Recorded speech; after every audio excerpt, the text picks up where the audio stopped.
Hello, hello, FCBC family. Welcome to our final installment of How to Build Resilience. Come on into the conversation. Let me know where you're coming from. I'm super excited for tonight's final installment. I know it's been a great 3 weeks or 2 weeks. This is week three, and I've just thoroughly enjoyed my time with you guys, thoroughly enjoyed the conversation, all the great things that we learned, your questions, your engagement has been wonderful. So come on into this conversation, tag a friend. We have some great guests with us today, some great guests with us this evening that are going to have some great conversation. I hope that you have been, with your the notes that we took last week, preparing with some phenomenal questions to ask our guests, because it's not a lot of times that you get some clinicians on that you can ask questions, things that you've wanted to know. So come on into the conversation this evening. And as you can see, I am rocking our Hello Tuesday. How are you? It's so good to see you. Well, not see you, but so good to have you join us. And digitally, I feel your presence, so that's exciting. And as you guys are coming into the conversation, let me know how you're feeling today. Let me know how you've been feeling about if you've been joining in these last conversations, and you've had a chance to look at your notes. What are some of the things that you've had a chance to reflect on? Someone had a chance to email me this week and said they bought one of the workbooks that I mentioned, which is exciting, which means that we're taking this opportunity of learning seriously. And so that's exciting. I'm glad that you guys are buying the workbooks and being intentional, and really realizing that you can build this skill. We're all resilient, but we can all have a chance in this season to kind of build it up. Hi, Sharon. It's so good to see you. You've been in all of our classes, so I'm excited to have you back as well. So thank you so much for joining us. Hello, Faja. Hello. It's so good to have you join us this week. So while you guys are coming into the conversation, I want to show you guys and debut our brand new FCBC Black History Month Resilient Sweater. Okay, you guys, I want you guys to see this. This is our brand new Black History Month Resilient Sweater. You are seeing it here for the very first time, you guys, the very first time. Our Black History Month Resilient Sweater. I don't know if you guys can see it, the color, the fit, the feel. It's amazing, you guys. And it's not on the website just yet, okay? But come this Sunday, make sure to purchase your exclusive Black History Month, FCBC Black History Month Resilient Sweater. You want to be a part of what's happening. So make sure you grab your sweater, okay? That's my final plug. But I love it. And I hope that you guys can continue to know that, listen, I had a chance to talk with one of our panelists, and he and I were talking about how really, if you think about it, to be Black is to be resilient, to be Black in America, to think about the struggles of African Americans in this country, the history, that is resiliency. The bloodline of Black people in this country is built in resiliency. So just know that even in your bloodline, resiliency exists. Being resilient is a part of your DNA because your ancestors have been resilient. And so you can be resilient as well. And so that's what this sweater means. It's an embodiment of our ancestors and their resiliency to go through the trials and the tribulations and to still show up, to still love, to still speak for justice and equality. That is what it means to be resilient. And so to know that in your bloodline, resiliency exists. That's a beautiful thing. So you guys, I am so super excited tonight. Tonight we have not just, we decided that we wanted to extend this conversation. And a lot of times resilience is something that we talk about, but we don't talk about it oftentimes from a clinical perspective. Last week, I had a chance to provide more of a workshop style. We went through a lot of the ways that we can build our well of resilience, right? The inner well that we all have, and how do we put the different pieces inside of ourselves? What are those pieces and how do we develop it, right? It's inside of us, but with every gift that we have, you have to harness it. You have to build it. You have to put time and energy into making sure that you cultivate it. And we also have to do the work to rewire our brains, right? We talked about that last week. Talked a lot about how our brain and our pathways, our neural pathways, all of those things have to be rewired, especially for those of us who may have experienced trauma or losses or different sort of negative experiences that could have negatively impacted you in the way that you were raised, in the way that you experience life, and all of these things, right, have to be rewired. All those things have to be reworked. And so knowing that if you today you don't feel resilient, right, that you can do the work to be at that place where you can.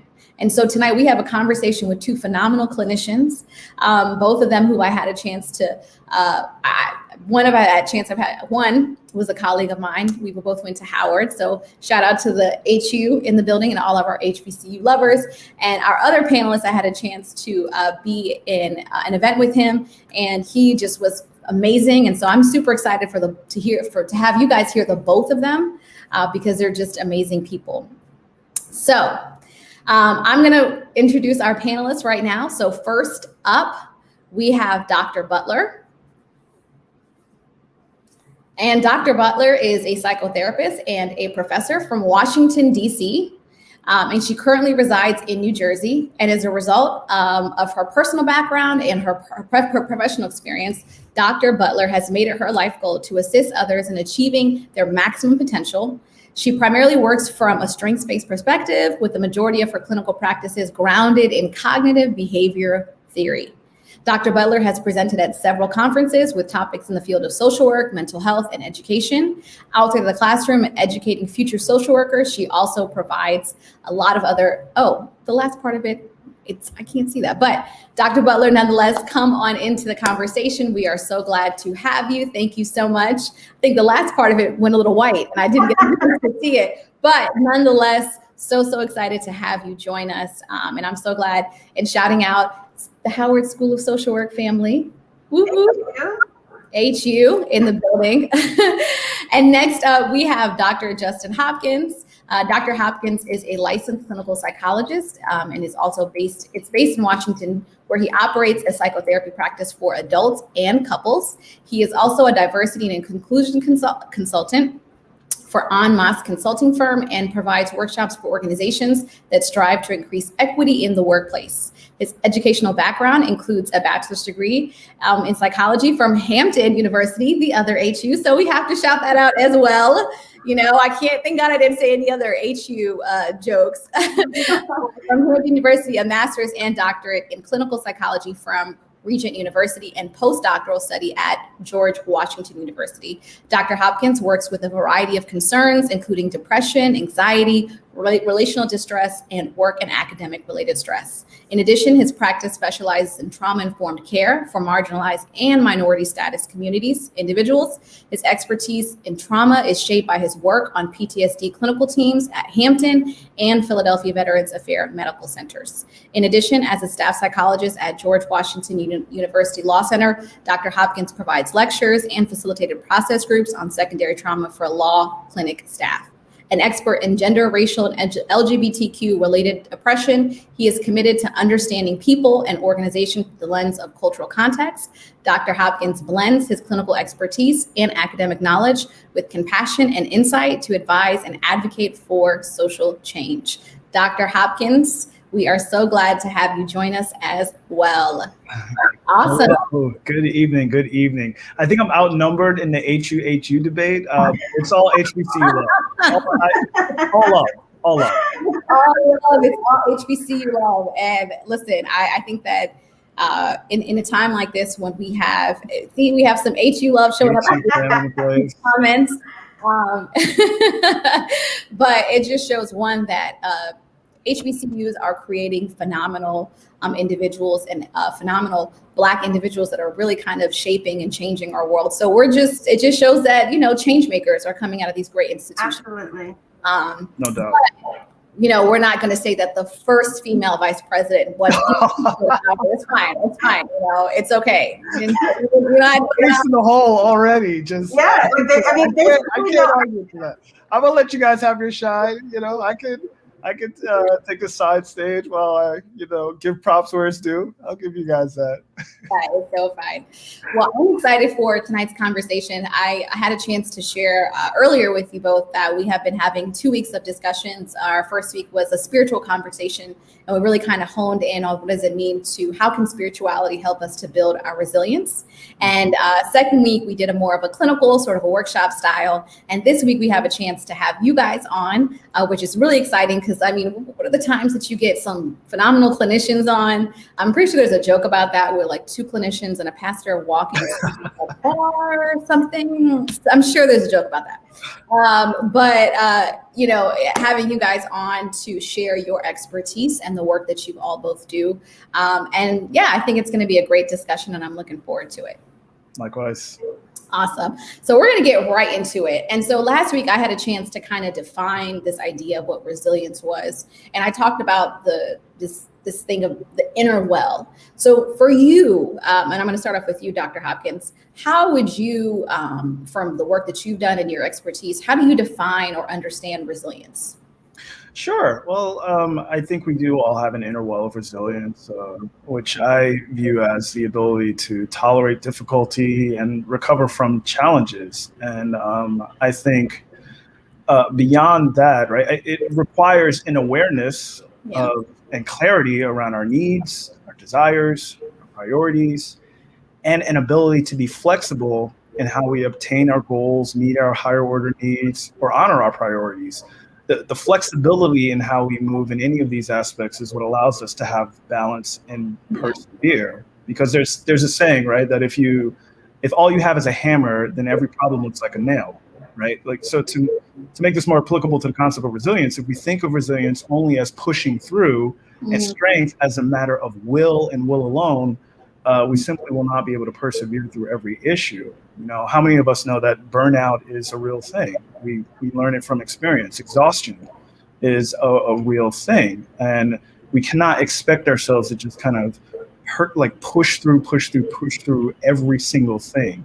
So it's not just about withstanding a challenge, but knowing what you need and adapting to be able to give yourself the resources in order to not let the challenge overwhelm and defeat you, even if that means taking a break and or a pause to catch your breath and get some rest, and then returning back to the difficulty and addressing it when you have a full tank and your resources are replenished. As I'm hearing the definition and sort of the way that you're kind of defining resilience, I'm hearing this idea of just survival, right?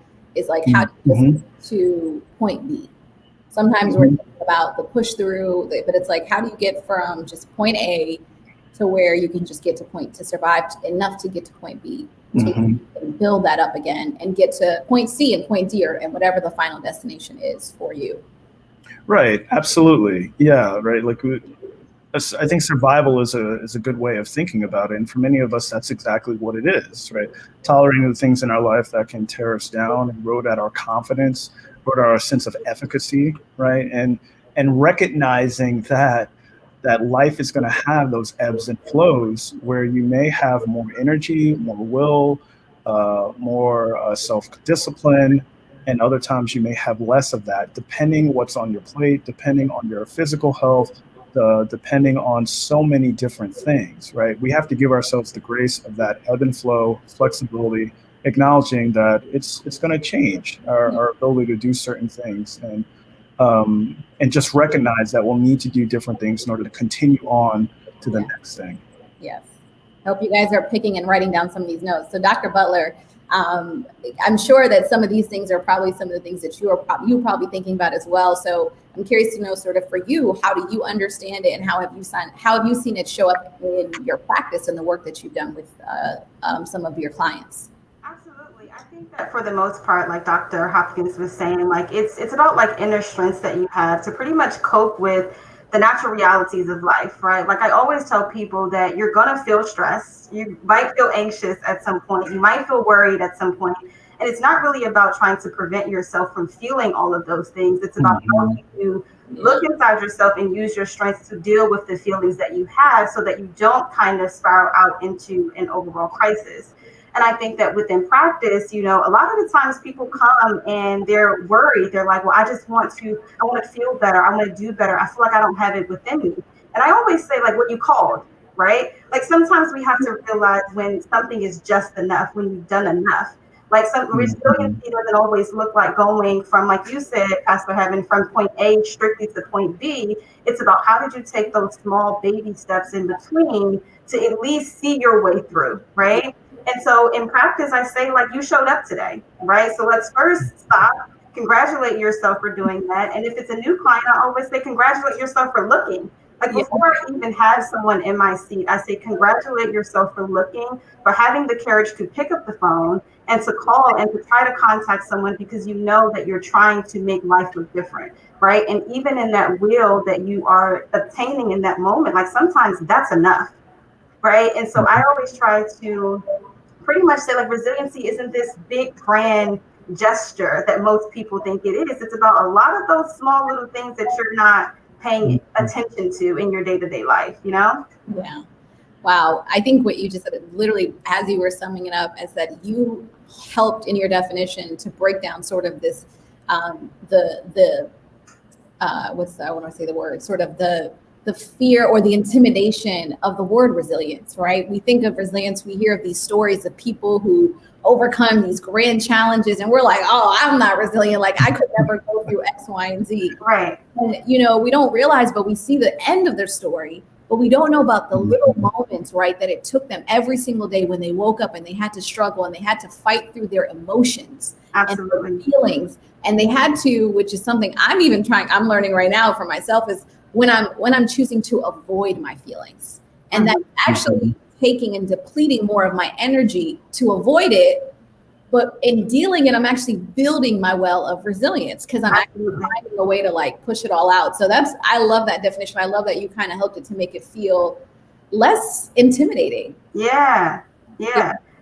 And it speaks to, like Dr. Hobson was saying, about like the flexibility that you need, right? Because sometimes maybe, you do work your way up to this grand gesture, but then there's sometimes where it's just the small things, right? Like, did you get up this morning? Did you wash your face at 9 o'clock last night like you said you would, right? It's all of those things that really do matter. Yeah. There was, go ahead, Doctor. I didn't hear you saying something. Oh, I was just going to add that essentially, there's something that you said that jogged a thought of mine, and that's that I remember reading a quote like very recently that, human experience is not about avoiding pain. It's not about avoiding stress, anxiety, or things that are challenging. There will be times when we fail. There will be times when we make mistakes. We are not perfect. We are human. And to be human doesn't mean to avoid any of those things. It actually means to have all of those things, to actually experience all of it, not to necessarily avoid all of the negative, but to be able to experience that and continue on. And to that end, when we feel different things, if we decide to like avoid it and put it aside, it's not like those feelings necessarily go away. Things that we deal with don't just disappear. It's nice to think out of mind, out of sight, right? And sometimes these things are so painful, who would want to look at it, right? But when we do avoid things where we have strong emotions about, we actually rob ourselves to the ability to deal with life as it actually is, right? We rob ourselves the ability to deal with what our full reality really is. And that actually goes against building resilience and being able to persevere or just keep yourself going from day to day, as Dr. Butler was mentioning. So we have to be able to deal with those tough emotions, even when, right, we know that they are challenging. We become the better for it when we process and integrate them. Yeah, absolutely. And thinking about like the idea of just when you were saying just be human, right? When you try to avoid and all of those things, you're robbing yourself of the experience of your humanity and what your humanity can teach you. And we talk about this idea because a lot around people avoiding their feelings. How can somebody today, for those that are watching, know, or what would be some signs that there is a lot of avoidance happening? How would they be showing up? I think that sometimes people don't know that they're avoiding. For those of us that are clinicians, we know some of the ways that we're like, okay, I'm doing this right now. I'm doing that. I can pinpoint that. I'm doing whatever. What are maybe some of the coping mechanisms that are maybe not necessarily healthy ones, but that they that someone would operate or show up that would stop them from, experiencing those feelings and those emotions that would hinder them from also ultimately building up their inner well of resilience. Dr. Butler. I think the biggest one is denial, right? Like whenever I hear someone say, I don't care, right? I always say, well, the fact that you decided to formulate a sentence to tell me that you don't care means that it's on your mind, and it means that you do care. So I see a lot of sense of like denial, right? Where people just pretend as if something doesn't bother them or if something doesn't exist. And, I do try to push people out of those comfort zones, because we recognize that sometimes, like you said, Pastor Heaven, that these are their defense mechanisms that they just use because that's what they need in the moment to be comfortable and to kind of survive in that moment. But it's important to push out of the comfort zone and be uncomfortable for a little second so that you can acknowledge what is happening and that you can be human and experience those feelings. But the biggest one that I see is consistent denial, avoidance of the topic or conversation. Yeah, that's a good one. Absolutely, I would agree. That's like number one. That'd be the first one that I would think of. And I guess maybe a close second is if someone is thinking about it a lot and having to, kind of change the channel in their mind, find ways to distract themselves or to feel less intact, right, with their present, right? Whether that be through, like escapism kind of task, like, watching excessive TV, because once you get home, right, like things slow down, right? Well, lots of us are working from home. Let's say like you're done with work or you're done with an activity, right? That need to kind of stay busy or to stay in tune with something, right? An avoidance of the stillness, because when we're still, a lot of times our defenses come down and things come to the fore, right? In our minds, the things that we're defending against. And if we're avoiding it, we're going to want to distract ourselves constantly with something else. So if you find yourself doing things that are fun for way longer than you'd like to, and it actually becomes a source of guilt or shame, right? You might wonder what it is that you're avoiding or what it is that you are not trying to face. And that could actually help you, I think, reorganize how you spend your time. Yeah. Absolutely. And I hope those of you guys that are watching are really kind of taking down these notes and talking and hearing what they're saying about these concepts of denial. And for those of you guys, if you're finding yourself, saying the term, I don't care, right? We just said, I don't care. It could be a reflection of you saying that you really do care. Or if you're obsessively thinking about something, or if it's in your mind, or you're finding, sometimes unhealthy ways to cope with those emotions, right? Sometimes people can do overeating or overindulging in other habits, right? That started off as good, but it's just being used in a way that can help you numb the feelings that you're feeling. And so it's something that we all have to be aware of. So I hope you guys, and I hope you guys are taking, writing down some additional questions that you guys may have as well. So if you want to put them up on the screen, you can do that, and put down some comments. Let us know what you're thinking. If some of this stuff is resonating with you, if there's something that you're thinking about that maybe we haven't thought about, make sure to put that in the comments as well. My next question for you both is, we talked about, I talked a little bit about this idea of the inner well of resilience. And last week, we talked about one of our the clinicians, Dr. Gail Gazette, and she says that each one of us possesses this inner well. And so how would you even first, if someone comes into your office and they're sitting, or you're talking with some people, how would you even get someone to see that for themselves? You just we talked about there's so many people that can't even fully see themselves and what they have. How do you get somebody to see themselves and to see that inner well? Yeah. I don't know if that's a hard question, but Dr. Hopkins, if you want to take that off first. Sure, I'll try to formulate some thoughts as I'm thinking about it. I think that is a challenging question, and that I guess part of what I got caught up on is like, how do you get someone to see something, and I don't think we can get someone to acknowledge anything that they really, really, really don't want to acknowledge. There's got to be a willingness and an openness, right? Being receptive. to certain ideas. I think for someone like this, I might question for themselves uh, uh, or help them think about how it is they came to think of themselves as absent of resilience, and how they came to think of themselves as having as struggling to cope or persevere through anything, as someone who thinks of themselves as lacking in strength, right? What are the messages that they've been receiving? Who are the people that they've been around that they've experienced themselves in this particular way, right? Yeah. How is it that this shapes their worldview, right? And to help them to understand that, and over time, hopefully through new experiences in the office and through the things that maybe they work on outside of session, begin to experience their ability and identify their ability in their narrative that counters um, that misinformed idea, right? Because everyone has the ability to be resilient, to tolerate some level of difficulty. I also believe that everyone is special and unique in some kind of way, and that we're all one of one, right? So, I think the work of therapy in general is about helping someone to be the most authentic version of themselves, because that's where they enter a space of being more confident, feeling more well, and living in a more fulfilled space.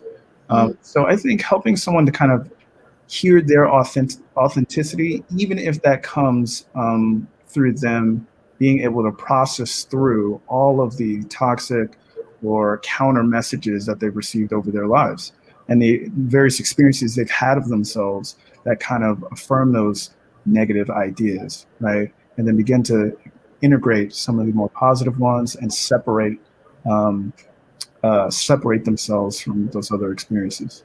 Yeah, I think that what you said was it's a large part of doing that sort of initial work of how did you get to that place, right? How did you begin to see yourself, and tracing that backwards and using that information, I think is really, really powerful. And that's what the work of therapy is. And you said something that is really in alignment with FCBC. So our pastor always talks about being your authentic self, and our core values are live, love, and serve, and to live the life that you were created to live.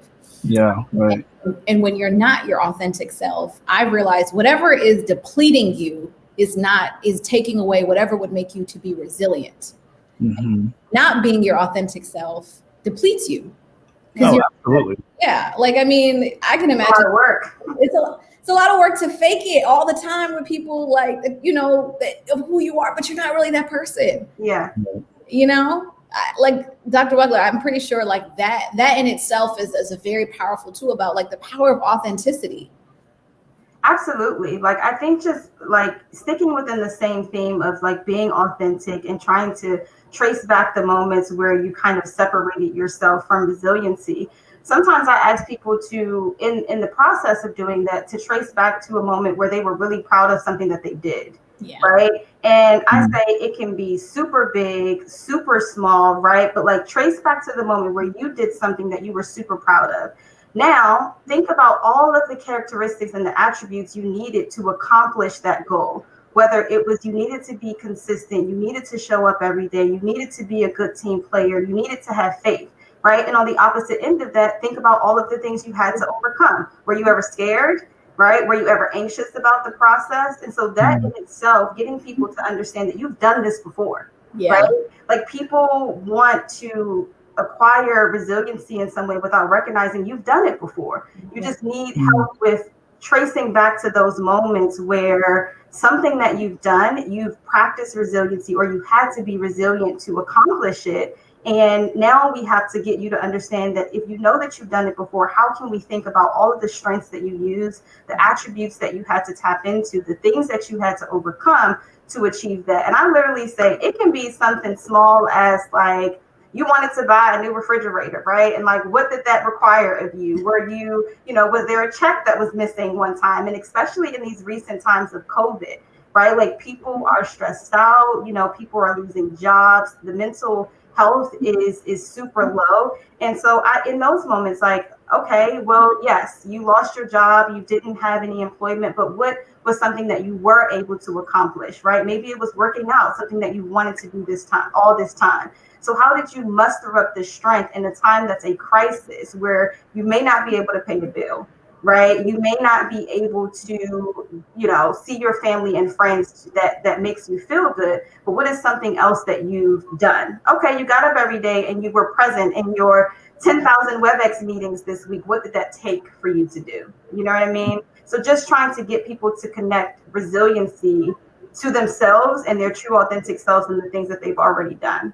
Yeah. Mm-hmm.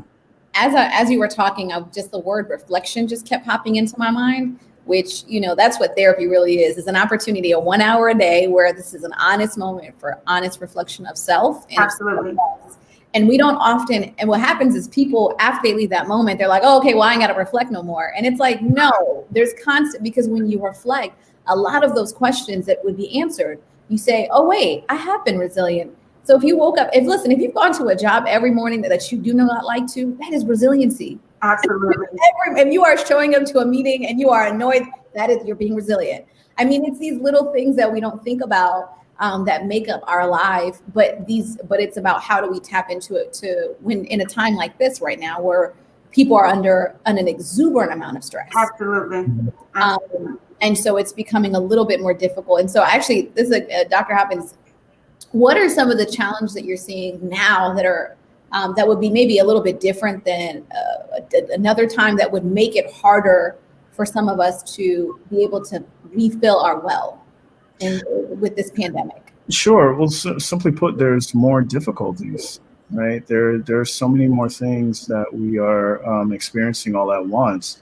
We are living in an unprecedented time, and I've heard that so many times. I was laughing the other day at a joke that someone tweeted. I'm really looking forward to more precedented times. Like I like a mundane day in our world because it's like history making every other week, and every day that goes by, the longer this pandemic goes on. So simply put, we're dealing with more difficulties, and what that's going to require of people is more flexibility in terms of how they survive and sustain themselves, more adaptation, maybe seeking out additional resources, whether that be financial, relational, because we're all a little bit more isolated, or beefing up your self-care. Another thing, and this is a topic that's dear to me, and you mentioned this in the intro, Pastor Heaven, that this idea, particularly in our community, in the Black community, Blackness being synonymous with resilience. Right? There's such an expectation, right, that we be resilient, no matter what happens, that we have to, and resilient in the way of like pushing through completely, right? Just making sure that you make it through, right? And you continue on. And so often what I've been seeing in therapy more and more is that a lot of my Black patients often feel conflicted over how seriously they should regard their feelings. Right. How seriously they should regard their desires. How seriously they should regard their painful experiences. Are they being too sensitive? Because for many of us, being Black is just suffering and pushing through. It's, watching these racial atrocities happening and showing up to work the next day, right? It's continuing on, right? It's excelling, knowing that we're still measured by a disadvantage rubric. And, one of my favorite authors, he writes for a column. He's a writer for New York Times, but he's also writes for a column called Very Smart Brothers. It's a very hilarious column. I love Very Smart Brothers. Yeah, his name is Damon Young. He's one of my favorite writers. He's got one book out that says, "What doesn't kill you makes you blacker," which goes along with this theme, right? And I'm just going to read this quote that he wrote about. This is in the wake of Chadwick Boseman dying. And how we were even talking about grieving, because around that time, it was like one thing after another that had happened. And then all of a sudden we found out like one of our heroes on screen, right, had cancer, and he was pushing through all of that and making it happen, right? And then we were like, in the wake of grieving all of that, we were all just kind of like, well, we've got to cling to this really positive message. We got to be positive, positive, positive, positive, positive. But it's okay to just cry too. Yeah. It's okay to just be sad too. And actually, that's the name of this article. It's okay to just cry too. And one of the pieces that he says is, I keep coming back to resilience and how I hate how we consider it to be an essential and inherent and invaluable characteristic of Blackness. I hate it because it's dehumanizing. Being born Black doesn't make us any more resilient than anyone else. We ain't stronger, we ain't tougher. We've just been given more crap to carry. Yeah. Our kinship with resilience is just us convincing ourselves we can hold that weight and them justifying how heavy they pack our bags. Like, we are very strong people, right? But we are also human. We're also human. Like, how many of us have grown up with the idiom, right, that we have to be twice as good, right, to get half as strong, right? And it's our acceptance of that predicament that activates our resilience and drive to be twice as good. Right. Yet, when we readily kind of accept the notion that we have to do that without challenging and acknowledging the unfairness of it, we sometimes blame ourselves for not overcoming this unfair and unrealistic example. For example, if someone loses their job, right, due to discrimination, we may rationalize that we just weren't twice as good, right, or accept double effort as just a normative expectation. You just got to do it, rather than sitting with the unfairness and the nature of the discriminatory act. And what that actually does, that inability to kind of mourn the unfairness, to just cry too, sets us up for burnout, for buildup of emotions that we're not able to handle later on, right? The next job, when we're met with those unrealistic standards, right? So I think for us, it's important, particularly as people of color, that we understand resilience not as just pushing through. We understand that we are a strong people, and yet we are also human. And that means we have to take what we feel seriously. We have to honor our needs and honor when our resources are lower. Right. So I think that's incredibly important that we think of it in that way, and that will allow us to be more flexible and meet ourselves when we need to be met with certain needs. Absolutely. And I think what I kept Dr. Hopkins hearing about was this one of these things that happen a lot for a label that Black women get, right? The superhero complex, that you can sort of overcome any challenge. And I think what's helpful to also, create a balance in this conversation is that, yes, resilience is overcoming challenge. Yes, resilience is showing up, but it's also feeling the feelings. Mm-hmm. Right. Mm-hmm. Right. And that's where the humanity of you comes in. Yes. It's that you still are feeling angry. You're still feeling Yes. sad. And despite that, it's that in spite of. I'm Right. sorry, my preacher voice came out. I hear it. Sorry. I was like, I got a little preachy. I get excited when people say great things. Yeah. But that's what a word, just let it out. Yeah, it's spite of. It's that, hey, as people, as Black people, is that we are going to go through. Unfortunately, this is the reality, and it's something that we have to fight, and that we need other people to support us in that fight. But it's acknowledging the reality of our situation and saying that I'm not gonna allow the reality to stop me, but I'm still gonna feel everything. Absolutely. And in feeling everything, it reminds me that I'm human. Mm-hmm. It reminds me that that I still bleed like everybody else. Mm-hmm. And then it gives you a sense of like just a moment to not put so much pressure on yourself. Absolutely. And we know that stress, and we know that all of these things are killing our community. Yes. These are the things that are killing our community. The things that are health related. These are all things going back to our health issues. All of these things, because resilience for us means just keep going and keep going. Don't feel. Right. Don't feel. Right. Don't talk about it. Especially for men, Black men in our community. Yes. Absolutely. And I want to say something, and I want to actually pull that over to you, Dr. Butler, to talk a little bit more about that, about the ways in which how someone can be shamed in their resilience. But someone did comment, and I'm very unfortunate because we're talking about this idea of resilience, but unfortunately, Cicely Tyson just passed away. I'm at 96. And so I know, I don't want to like Dr. Butler's face. They put it in the comments. And so I think it's important to acknowledge it because she was a beacon of resilience for so many of us in our community. Absolutely. This is going to be a tough loss for a lot of us. We know that life happens, but it doesn't mean that we don't feel.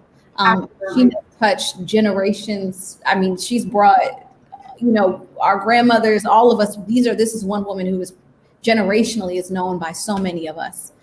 So we want to uplift her legacy and her life in this conversation tonight as well. But we love her. And so I just want to just acknowledge that and know that, for those of you guys, if you're feeling something, it's okay. And we're all going to be resilient in this moment by allowing ourselves to feel. Dr. Butler, and I hope that I didn't alarm you guys by throwing that on you guys. I'm probably sure I did. I'm sorry. It's okay. It's okay. It was in the comments. And so I thought it was important to acknowledge it. Absolutely. But we're on this topic a little bit about this idea of, around resilience in our community. What are the things that would shame somebody or stop somebody because of certain social norms in being resilient, particularly Black men? And I'm going to, Dr. Hopkins, I'll put it on to you afterwards, but Dr. Butler, I'm going to have you tap into that as well. Yeah, one of the things that I feel like I've seen a lot of is, it's like, we always say, okay, if you get knocked down, right, you get back up, right? And then you just get, if you get knocked down 9 times, you get up 10. But then it's hard because if you're in the process of trying to be resilient and trying to have positive outlooks on life, and you keep getting hit in the gut, right? At some point, you develop this sense of hopelessness, right, and helplessness. And it almost can get to the point where you feel like nothing can be done. There's no point in trying. There's no point in even trying to address the issues that I'm facing. There's no point in talking about it, right? Because you start to feel literally hopeless and helpless, which means you have no ability to understand that things can be different. And I think that particularly last year was that crucial moment for a lot of people, right? Especially Black men, Black women, right? Like in the midst of certain things, like we have Black Lives Matter movement where we're protesting George Floyd. And in the midst of that, we're getting the verdicts on Breonna Taylor. We're getting the news that's coming in about other killings of Black people. So it's like, how in the midst of us marching and trying to get you to see us and to be resilient and to seek help, right? And to ask for a change, that we're still getting hit in the gut. So it's just like we watch boxing, right? Where a boxer gets jabbed the first time in that one spot and it doesn't hurt, right? The second time it stings a little. You get hit and hit and hit in the same spot over and over and over again. Eventually, right? That's the pain that's going to take the person out. And so it's that at some point can be very, very crucial for a lot of people in trying to understand, like, how do I now push past the fact that I've tried to be resilient, I've tried to keep going, I've tried to suppress it, right? I've tried to say that, I'm Black, I got this, right? Things are happening, but we still gonna rock out because this is in our blood. But then you get to a point where it's like, well, forget it. Right? Like, what's the point of fighting anymore? And I think that that's the biggest and greatest challenge that we, have to overcome a lot of times in clinical practice, is getting people to see past the hopelessness, Yeah, that's really, really powerful. Thank you. Yeah, the hopelessness and when you see something happen time and time again, reality it's sometimes hard to allow faith and reality to come together. Absolutely. In those moments. Dr. Hopkins, same question to you. What are some of those things that you're seeing, particularly in how it's impacting Black men? Yeah, I think, as Dr. Butler put it, hopelessness can certainly be an outcome for Black men. And I don't know this via research but anecdotally, I think sometimes we break, when men break, right? It is the most shameful thing, and that shame can then lead to hopelessness. And I've seen that time and time again. So anecdotally, right, there's been lots of evidence in my practice where I've seen Black men go into this space of hopelessness. And part of it is, Dr. Butler, as you were saying, like, there are these hits that we might take, right? And the way masculinity is traditionally set up is that we ought not be impacted by those hits, right? They ought to not hurt us because to be a man means to not feel. I mean, we're trained on that. To an overwhelming degree when we are little, and I think the culture is shifting a bit. But when you're a boy, you're told to not cry, right? And the response is very different for a girl, right? And for boys, like you got to be tough, you got to be strong, you got to push through, right? Like there's all these like stereotypical masculine traits that I would say are in line with what we call patriarchal thinking, right? Patriarchy is absolutely awful and abusive and terrible to women. It's a part of rape culture. It's a part of why we see, it is the main reason why we see so many disparities that impact women or female identified individuals, right? And also what it says is that like men are better and stronger because we are not emotional, right? So it stigmatizes all male emotion as if we're not human and don't have feelings. So to be human, it means to feel, right? So what do you do when you're feeling something as a man and you abide by that standard? Well, you're in a state of conflict then, because you're not supposed to feel. And if you do feel, you're not a man. So what does that mean about you? And now our identity is up for debate. Like, are we manly enough? Are we strong enough? Are we tough enough? Just because we feel, just because we need to cry, just because we're hurt, just because that punch to the gut bruised, right? And so for a lot of young men, I see them taking so many shots of life, not allowing themselves to feel, mourn, cry, ask for help, get support. And then they end up succumbing to hopelessness because it's all overwhelming. And that idea of resilience that's wrapped up in masculinity, the one that we're trying to shift here tonight, that's about just pushing through, don't feel, actually ends up breaking. And that becomes a much larger issue. So for our Black men, we've got to allow ourselves to feel, to see ourselves, acknowledge that, yeah, of course we're impacted by things. We're human. We're only human. None of us is impervious to the things that we experience. We have to give ourselves the grace to feel and turn away from that thinking of male identity, because it's not healthy, it doesn't work, it's not real, and of course it also injures our female counterparts. Yeah, absolutely. I think in the other side of that as well is that women or society makes space for that level of vulnerability and welcoming those feelings and welcoming those emotions. I know that even it's Bell Hooks in her book All About Love talks about that, is that men, when they show emotion, then people around them are like, wait, what's happening? Right. I can't handle this moment. He's crying in front of me.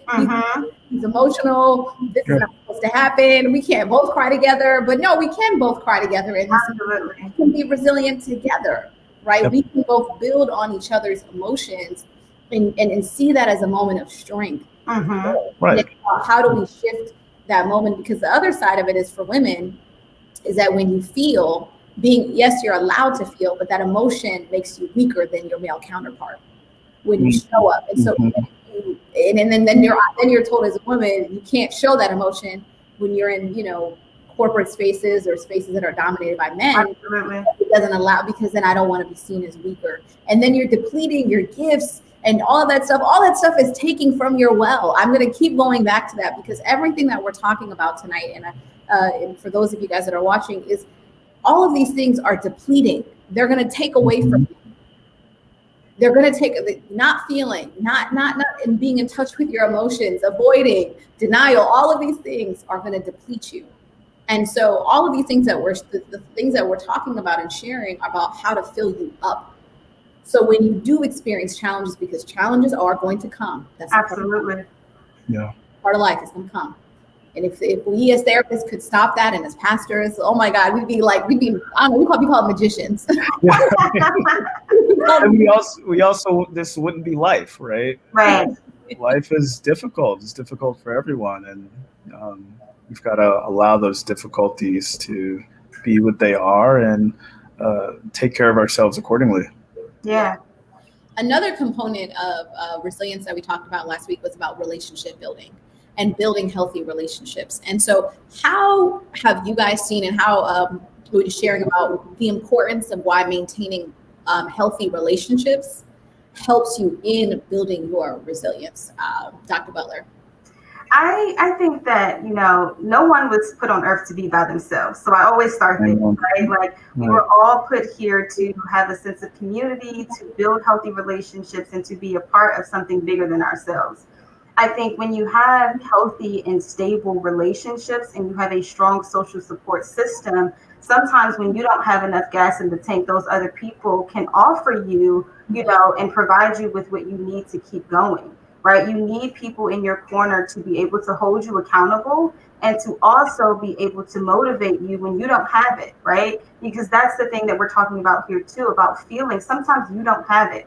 You don't have it in you, and that's okay. That's when we take rest moments, because I say rest is prescribed, right? We need to take those rest moments. We need to cry. So having a strong support system allows you to have sameness with people, so you recognize that you're not in it by yourself, right? Like one of the most popular things during COVID was, we're in this together, but stay 6 feet away from me. So acknowledging, it helps you acknowledge the fact that you are amongst other people who also are experiencing things. And when you build that connection and you have the motivation and you have the accountability, it definitely is, a step into putting you in a good place. Yeah, those relationships are key and important. Dr. Hopkins, what are some of the key things that help? And one of the things that we actually talked about last week, to add some context, was that in having healthy relationships, it teaches you some very key components about that are in relationships, right? Building trust. When you have trust in people, when you're someone who has relationships where you've been hurt by people all the time, the way you're going to navigate and show up in life is going to be always hesitant and thinking and being paranoid about someone. That's not going to allow you to be resilient if everybody those talking to are looking at you. Ronnie Perry just said, yes, indeed, Dr. Butler, I needed to hear this. This love my village. So yes, building your village is important. Absolutely. And when you said no one was here to be here on earth alone, I kept thinking, I was like, oh, I hope she doesn't mean in relationship, but I thought I was great. You said community, because anything, like you don't have to be with somebody. Absolutely. Absolutely. There's a difference in between being lonely and alone, right? Like you can talk about that. You can be alone and be by yourself, and you can still have connections with people. And then there's this other portion of being lonely, right? Like what we don't want is for people to be lonely, but you definitely can be alone in your spaces. Sometimes you need to be, right? But yeah. Yeah, Dr. Hopkins, what would you say about this idea of how healthy relationships can build your resilience? Well, like Dr. Butler said, we're social beings. We need people in our lives. People help us tremendously as a kind of reference. So I see quite a few people in my practice, right? And although I'm a licensed psychologist, yes, I don't have to report to anyone to do the kind of work that I do. I work with a consultant, and in the clinical space, it's called a clinical supervisor. Mm-hmm. And it doesn't necessarily mean that they're, superior to you in observing and evaluating you, but there's someone that you meet with weekly to talk about the people that you're working with, so you can talk through your experience with them and also see if you're missing any blind spots. And just speaking about the work that you're doing makes it easier to do the work. Yeah. Because you're sharing it, right? Uh-huh. There's this saying. I'm not big on cliches, but some of these things do speak to me. The joy shared is twice the joy, and worry shared is half the worry, right? Mm-hmm. And when we literally are in community with other people and we're connecting with other people, and we open ourselves up to other people, and they make good on that openness and vulnerability, and there's trust established, you can really share the burdens of life, and you don't have to do it on your own, because stress is heavy. The challenges that require resilience are heavy, and we become more resilient when we're with others who can support us in being our authentic selves and addressing challenges. Absolutely. And they create moments of joy for us as well. People Absolutely. hold on to those moments. I was yesterday at a spontaneous like dance moment with my coworkers, and I still remember that moment because I allowed myself to fully process and be in that moment, and I could literally feel it filling me up. Absolutely. And one of the things I do in the morning is just like wake up and listen to like a certain like positive music, something that gets me in dancing. Like that is something that is filling me up. And so, yes, all of these things and building these interactions also help. Our bodies are really important and when we're going through these things, a lot of stressors, a lot of things are happening to our bodies. Dr. Butler, can you share what are some of those things that are happening to our bodies when we're experiencing these stressors? And what can we do to kind of get us back to, we talked about last week, this like optimal, what we called was like this resilient zone. Yeah. When you try to get yourself into the resilient zone, what is happening in our bodies and how would you help somebody walk through some things to help them kind of get back to that place? Absolutely. For the most part, like when you're experiencing like stress and anxiety, sometimes it definitely shows up in your body, right? Where you can physically feel sick. And so when you are, stressing so much, it's something called cortisol that's released into your bloodstream, right? And it affects all types of things. It affects your heart rate. It affects your blood pressure. It affects weight gain and weight loss, right? So a lot of the times people don't recognize when you're under a lot of stress, what you're physically doing to your body and how you're physically breaking down aspects inside of yourself. And so, when it comes to, decreasing stress and decreasing anxiety, I like to play to people's strengths, right? Because I'm not going to tell a person who's never went to yoga a single day of their life or don't know what it is to go to yoga 5 times a week, right? Let's start small. Let's start with where you are, right? And so even if that's, do you like to read? Do you do deep breathing? Do you take a bath, right? Can you sit and just soak and just take a second to breathe? Sometimes that's exercise. Sometimes it's meditation. It can come in the form of reading. Deep breathing exercises are really, really good for in the moment. I really like, different forms of technology. Like my Apple Watch will tell me sometimes you need to breathe.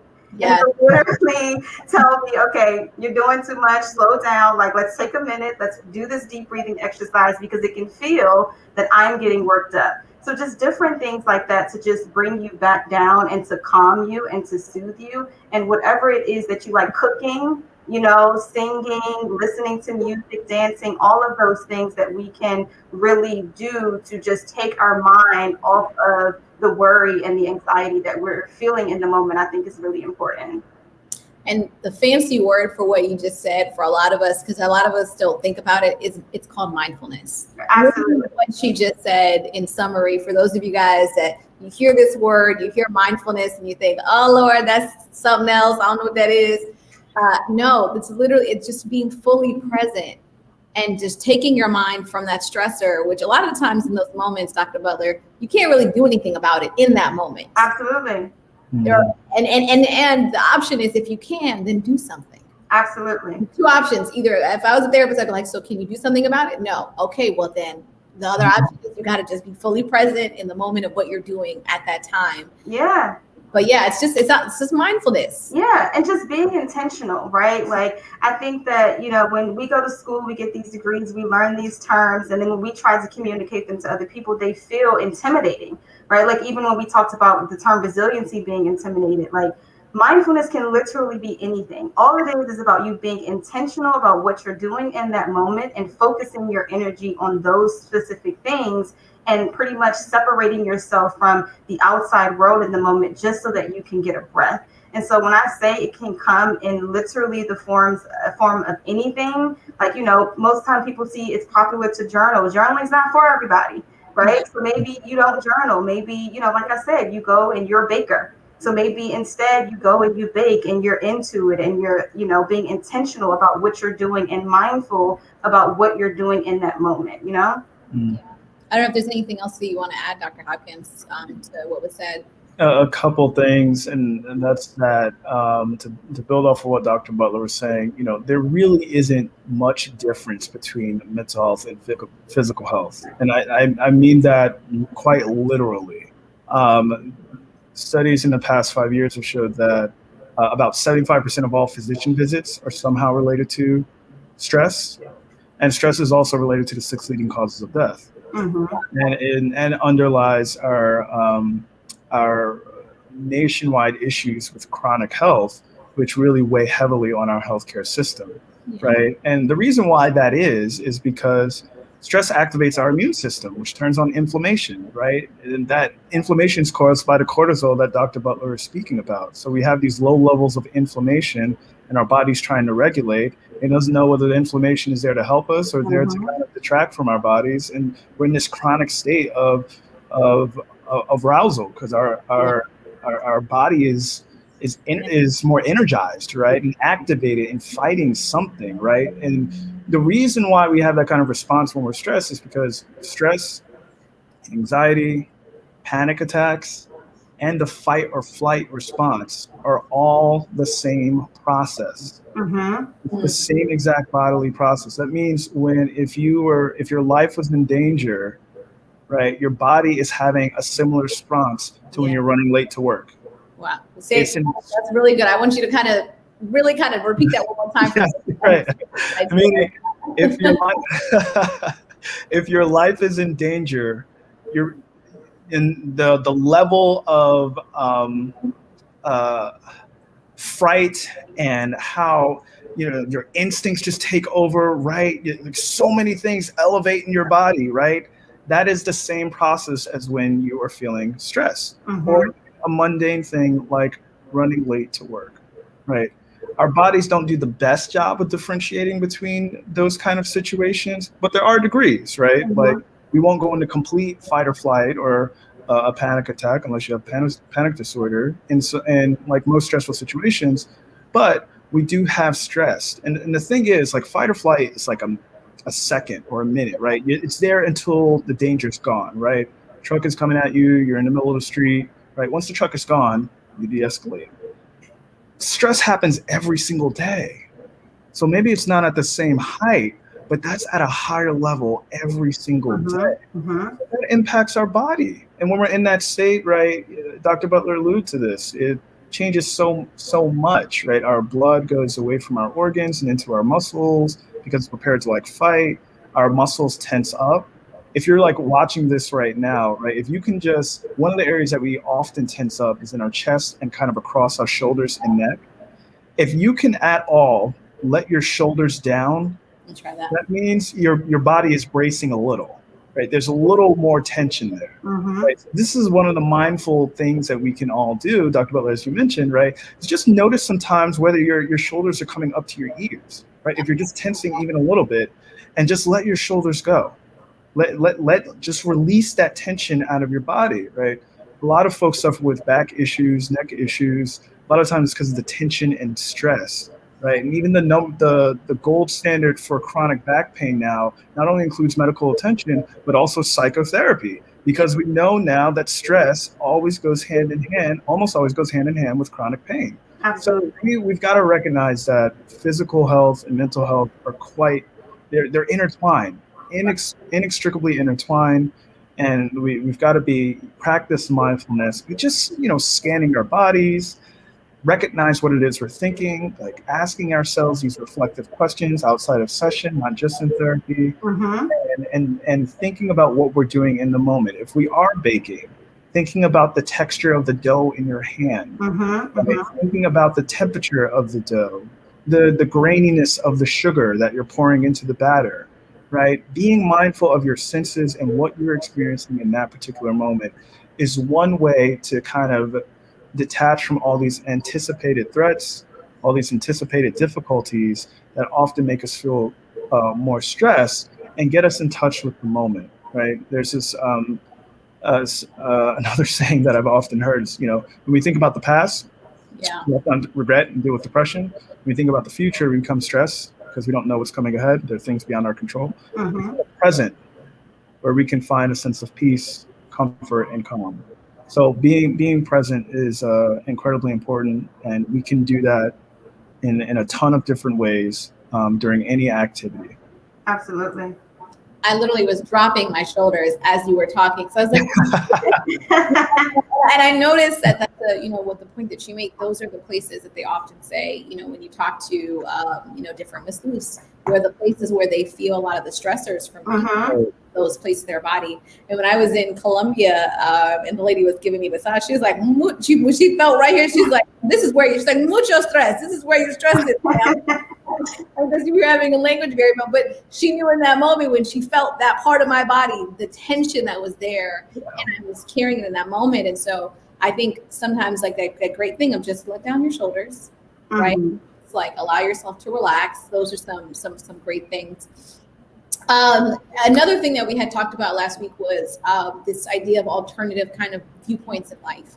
And we talked about 3 markers of existence. And I think this, a lot of times in therapy, this is a lot of the work that you're doing, because people are coming in with a particular perspective or point of view of how life should be. Absolutely.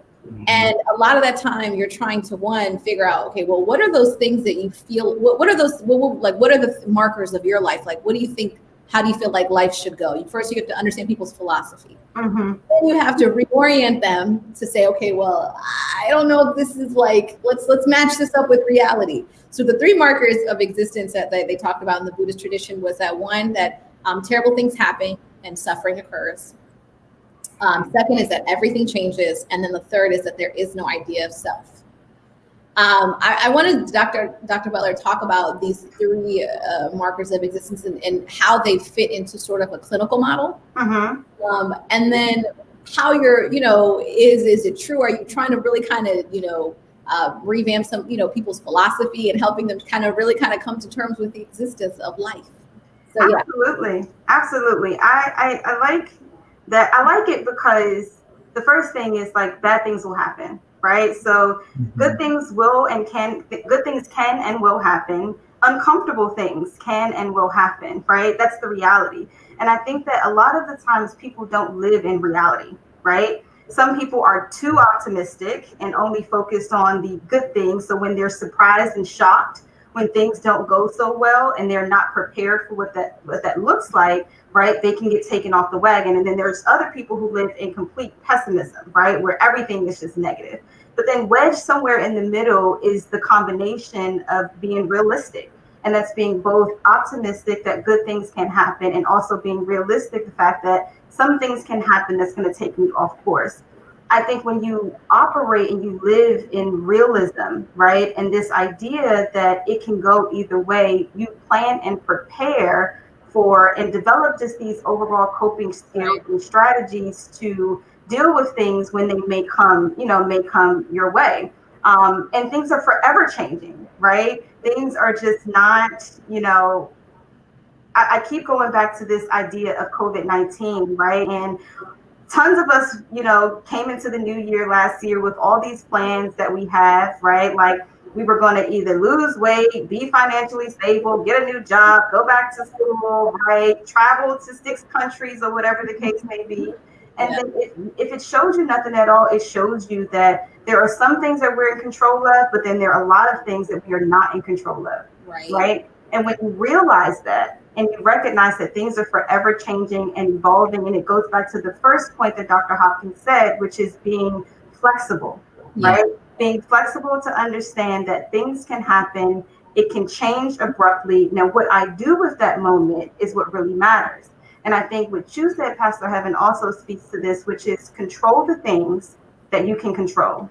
Everything else, you either ask for help or you understand that you can't control them and you deal with the reality that exists.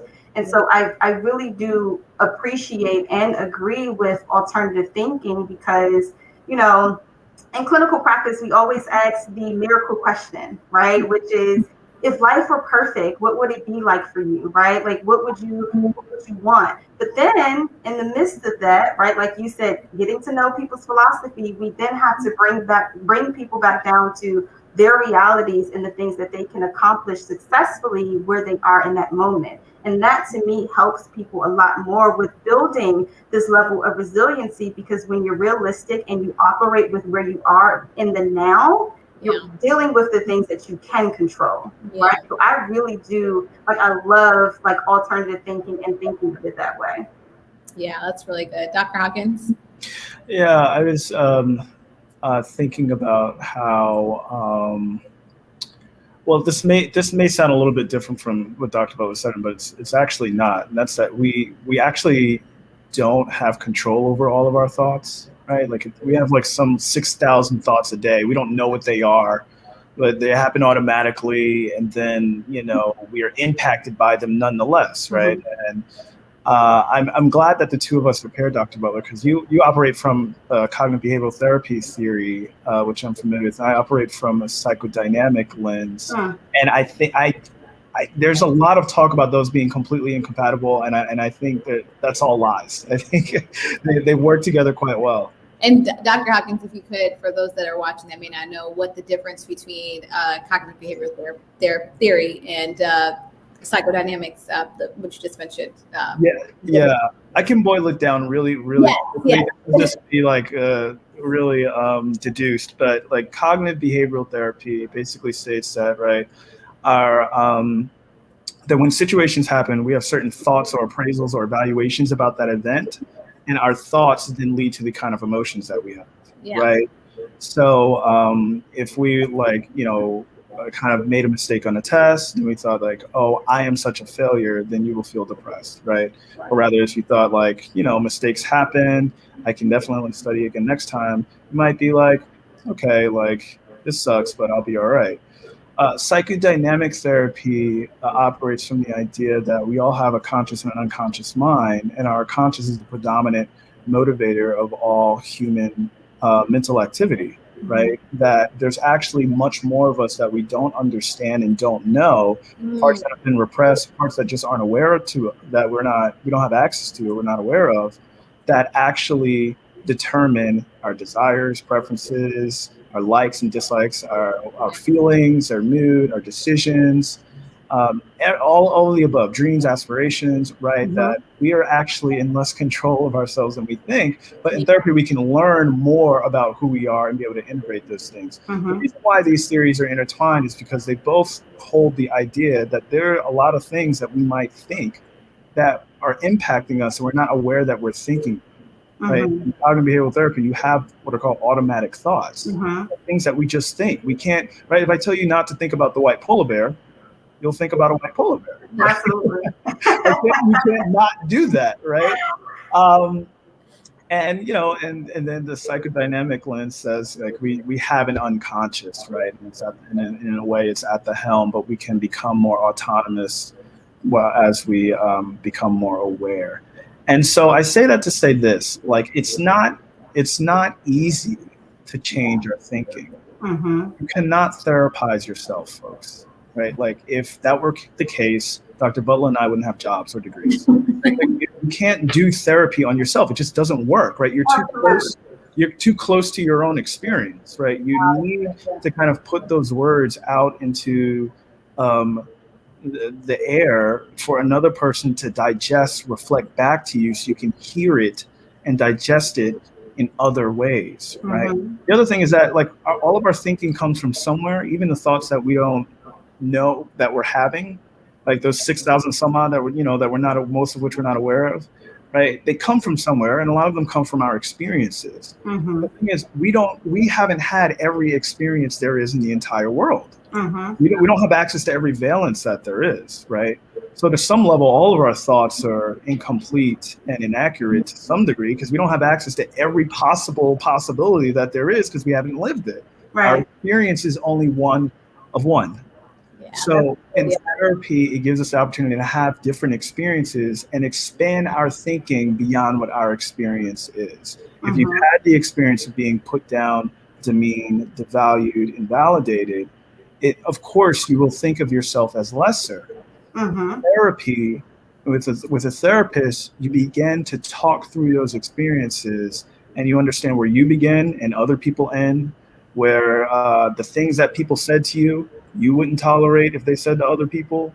You begin to see that, well, that was wrong, and it shouldn't have happened. And maybe actually I am more than what my experience has told me, right? So it's really important that we acknowledge that we can't be too rigid with some thoughts, right? Acknowledge that we don't have access to every experience there is, and that there are other world views, other experiences, other options in life that are just as valid as the most as the strongest convictions we may have about how life works, right? And avail ourselves to those other possibilities, because that can allow us to be even more flexible in this life. Absolutely.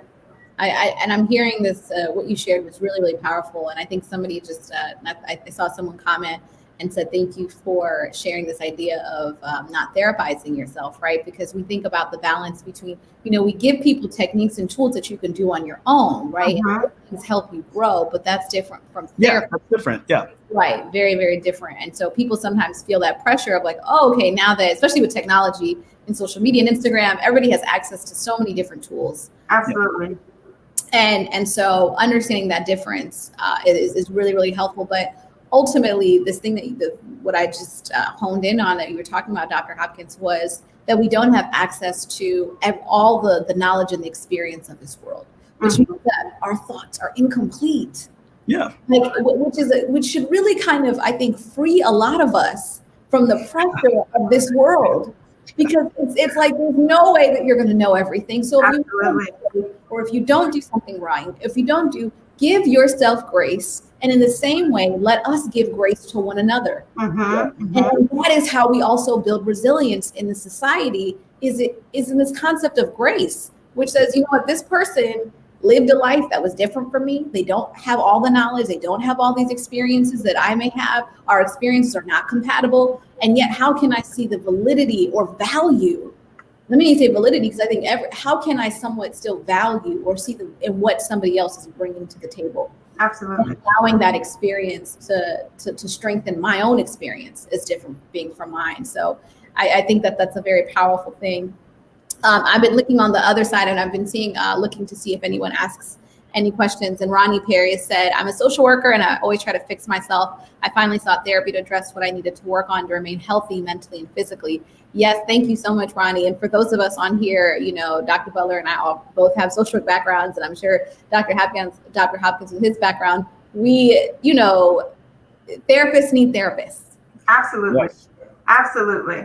I think this is great, maybe, for even you both, Dr. Butler and Dr. Hopkins, to talk a little bit about if you both could share an experience for yourself, or what are some things that you do for yourself as clinicians, as healers, to build your well of resilience. Dr. Hopkins.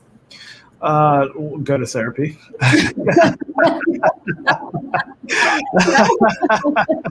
So that's one. That's one. Therapy is incredibly important. Like I was saying, we can't therapize ourselves. We need spaces to make meaning of our experiences, put words to emotion, organize, and strengthen our mind, and develop new ways of experiencing ourselves, the world around us, be able to cope. All of those things. Another thing that I do is I try to stay connected with friends. I do enjoy playing video games, reading. I do scroll on my Instagram like everyone else. That can sometimes stop me from sleeping. So I'll try to put the phone down before I go to bed. I go for walks. I also, one thing that I enjoyed when the weather was nice is I enjoyed sitting out with my bare feet and palms in the dirt, like in soil. And this is really strange, but actually there's a lot of research to support this, that putting your bare skin on soil, there's something with, I'm not a scientist in that regard, like a social scientist, I suppose, but more so a clinician. But there's something about like the negative charge of the charge of the molecules on our skin versus on the earth, that when we touch the earth, the bare earth, which is called grounding or earthing, you can look this up, it's in the Journal of Inflammation Studies, we actually can get better sleep. We can reduce inflammation, reduce the level of pain that we feel over time as a regular practice. Just placing your bare skin onto the earth. And I practice mindfulness or meditate when I'm doing that. And that's really calming, like connecting with nature, like feeling the breeze and being present in that moment. It's, I know it sounds weird, folks. If you look it up, earthing, you'll see some good stuff about it. I found it hard to believe myself. It's kind of newish research. but there's some funny things happening there, and I enjoy nature, so that's been really fun for me. Nice. Just had a chance to actually read about that this week in one of the resilient books that I was reading, and another term somebody actually said is grounding, where you put grounding or earthing, right? Grounding or earthing. So somebody mentioned that, but yeah, I truly believe, as someone as a pastor, that God put the nature and the earth to heal, and that we have really kind of gone away from that, because for me, one of the things I do, the water is where I fill my well up. So I'm grateful enough to live near the water. So just looking outside and seeing the water, and that in itself, just like that, builds me up, and it fills me up so quickly just being in that nature space. So yeah, Dr. Butler. So to start the same thing, a therapist, right? Like the best therapists have therapists, right? And absolutely. So therapy, reading also. I try to, taking a break is a big one for me from all of the things that I pretty much do. Sometimes taking a break is very difficult, and just getting 8 hours of sleep. So sleeping, taking a break. I do enjoy being outside as well when the weather is a bit nicer. Instead of reading, I work out. So one of the things that I had to be resilient about is getting up in the morning at 5:15 to go and work out. So that's been helping me a lot. It's something that I want to do. So being able to check that off my box early in the morning to be able to start my day is really helpful. But for the most part, I need for me, what's important is to just allow myself to be empty at times. So therapy and just taking a break. So that might include some scrolling on Instagram too, or a shopping website, or once or twice, because you can't go what is it called, window shopping anymore. So you got to do that now on your phone where you're just scrolling. So I do all of those things. Yeah. And I hope, like you said, for those of you guys that are like watching again, these are all so simple. They're just like little simple things, but just like constantly building us up, and people are putting in saying thank you so much. So I hope you guys are seeing that great conversation and information. I'm going to give you guys two last questions. One of the things that we talked about at last week is the concept, and then I put out the terminology around internal and external locus of control. And I think that really it kind of talks about perspective, right? One, Dr. Hopkins, if you could share a little bit about what that concept is, and what would happen in someone's life. Because last week what we did, for folks to give some context, I did an activity with them, and I asked certain questions. They were able to calculate whether or not they had a high or a low external, what their locus of control was. And they were able to kind of gauge that based on the questions, like, do you believe that you have the power to change X, Y, and Z? So we were able to ask these questions. So they were able to kind of get an understanding. So if you could share a little bit about that, and then what are some of the things that, for the people who had their numbers and found out that they had a high or low, what would be the factors that would go into someone's high or low external, high or low, external and internal locus of control? Sure. Well, so the locus of control talks about like what, basically what gets to determine certain things in your life, right? Is it internal, meaning you get to control that, or is it external things outside of you that get to control that, right?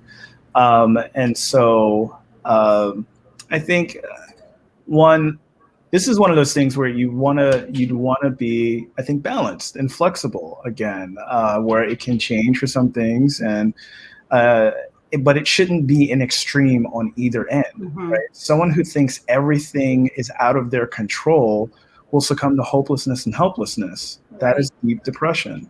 Someone who thinks everything is in their control will go mad with disappointment and failure because they find out that is not the case. Absolutely. Right. So we need a little bit of both. And, I think certain experiences can shift it. Like trauma is one of those experiences, right? We question ourselves, we question others around us, we question our understanding of the world sometimes.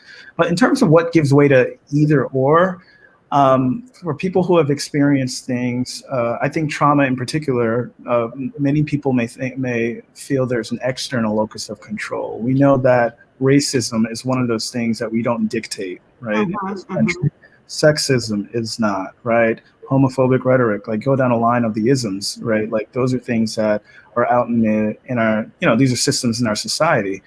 When it comes to internal locus of control, maybe people who've had success, like working really hard at certain things, managing things. Some folks who may be a little bit more perfectionistic think that they can, do it all and fix it all, right? So high achieving folks, right? Like, so I think, wherever you land, it warrants some self-reflection and thought. Yeah, I think you just said something really good, was the balance. Dr. Butler, if you wanted to add anything to that as well. Yeah, I 100% agree with everything that Dr. Hopkins just said. It's really about having the balance, right? It goes back to everything that we've been saying, controlling the things that you really can control, and then all of the other things, figuring out how to deal with them, and being able to understand that, like you said, like some people are perfectionists and high achieving. Like some of the things that I see, I've worked with kids who are extremely high achieving. I'm talking about people who are going, to Yale and all of these like prestigious universities, and they still struggle with some of the same things, but their anxiety is different. But, it comes from a place of doing things right so much all of your life that you feel like you're in control of everything. And then when something happens, right, you feel less than, right? You feel incomplete because you feel like there's something that you could have done to change the outcome. And sometimes that's not really helpful because sometimes there isn't things that you can really do to change the outcomes, right? Sometimes you just have to go through the process and work through it. So I just think that the best thing that Dr. Hopkins just said is having the balance in between knowing what you are in control of and then all of the 1,000+ things that you are really not in control of, Yeah.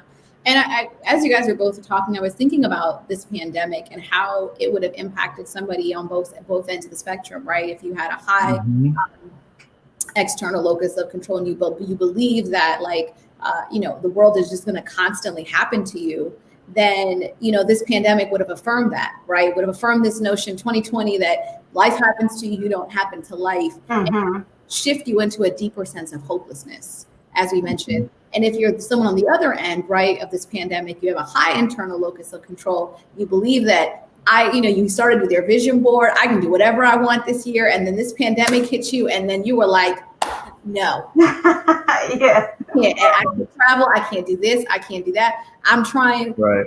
And in both ends, it's about what I think what you said, Dr. Hopkins, is about reflection. Thinking about, okay, how can I create a balance on these both sides? Because the person who has that high internal would then in that moment have to say, okay, life has happened, so I need to understand and accept the reality. At the same time, this person will then say, okay, well then how do I pivot? Be careful not to miss a sign that where the locus is. Right. Don't take blame for what wasn't your doing in the first place, and recognize that where your strength and power can lie in things that you can dictate or control. For those of you guys that are watching, Dr. Butler created it. Underneath there's like a infographic that's a resiliency plan. So if you can tap into it, underneath there's a PDF, so you can grab it and pull it and make sure that you guys follow that along. I don't know if you want to talk. Well, I'll give you guys a chance really quickly as we're getting ready to close for the evening, because this has just been a wonderful conversation. I know I have been filled myself. You've seen the comments that people are been saying that they've just really enjoyed this conversation. The information has just been so helpful. And so I want to give you guys an opportunity to kind of give a closing word of encouragement statement, just something to encourage folks. And then Dr. Butler, if you want to share a little about the document, and for those of you guys, if you can't see it, and if you're on YouTube, unfortunately you can't see it. If you're on our Facebook, if you're on our website, you can't. But if you go to Facebook, you can get it. And we'll also see if we can post it on our Facebook page as well. So Dr. Butler, if you want to go first with your closing statement. Sure. I think that, one of the things that we've consistently talked about during this whole time is balance. And I think, just being truthful and realistic and understanding where your strengths are and understanding the areas where you're not so strong in, because those are the moments of being able to understand yourself where you can work on those things, right? when you go through and you just really don't acknowledge the weakness or the strengths, then you really just are all over the place and you can't really do it. And so, in creating this idea of a resiliency plan, right? Like I want to make it clear that it's not like an end all be all, right? Like we've talked about a lot of things today, and I want people to know that I hope that you were taking notes along the way. But to me, some of those most important things are the elements of social support. We talked about self-reflection, positive self-talk, right? Like all of those things are extremely important when you're trying to get yourself to a place where you're comfortable and you can believe in yourself and encourage yourself along the way. Because even if you don't have it in you, just saying, you know what, like maybe I didn't do it today, but maybe I can do it tomorrow, right? Like maybe tomorrow can look different. And knowing distinguishing the element of self-control, right? Again, going back to knowing when you can control things and knowing when you cannot, that's huge, right? And for me personally, that's one that I had to work through on my own as well, just knowing when to let things go and when to realize this is not about me, right? Like I can work on the things that I have going on, but I am, like you said, one experience in a universe of millions plus. So just being able to understand that balance and those elements, I think would be extremely important for people. Thank you. Dr. Hopkins. I'll try to be brief. I'm not very good at that, but I'll try. One parting word, talk to yourself like somebody that you love.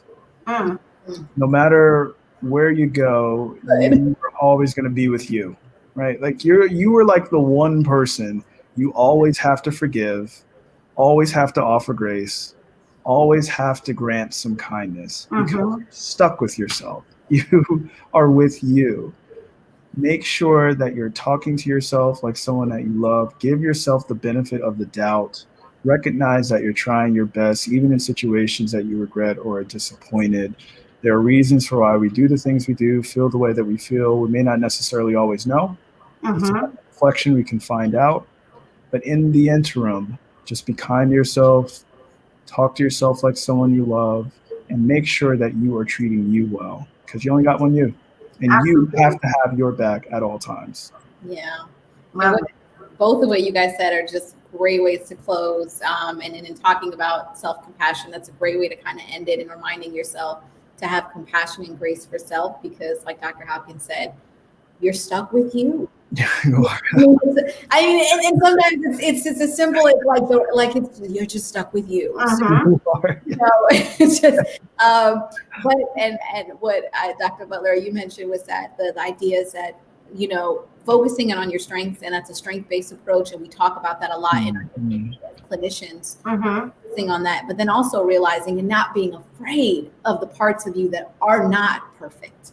Absolutely. Because society, we see perfection all around us, and so social media, it doesn't give us an opportunity to actually relish in the things that we're not good at and say, you know what, I'm not good at this, and like I'm really okay with it, and I'm excited to grow. That is a very different perspective. And so I think offering up both of those two statements, I think, are great ways for us to close and a great way for us to end this conversation. And like I said, I hope you saw the comments. People truly enjoyed you guys. I'm going to have you guys back in some form of capacity, because you guys just have shared a wealth of knowledge for everyone here. And for those of you guys, thank you so much for joining us over these last 3 weeks of this conversation series. I hope that you guys got something. I hope that you are reminded that you are resilient, have been resilient, and will continue to be resilient in this season, and that you have all of these tools, and that it's not something huge, it's not something grandiose, but it's everyday little moments that we build up our well. So I pray that you guys continue to build up your well, and I pray that as you're building up your well, that you're sharing these resources and loving yourself. Like what was the phrase that I want to just make sure I get it right, Dr. Hopkins? Talk to yourself like somebody you love. Talk to yourself like somebody you love. Awesome. Amen. So thank you guys for joining us. Thank you so much. Thank you so much. Have a good night, everyone. Have a good night. Thanks for having me. Okay, we'll just stay on real quickly, just for those of you. Let's wait till.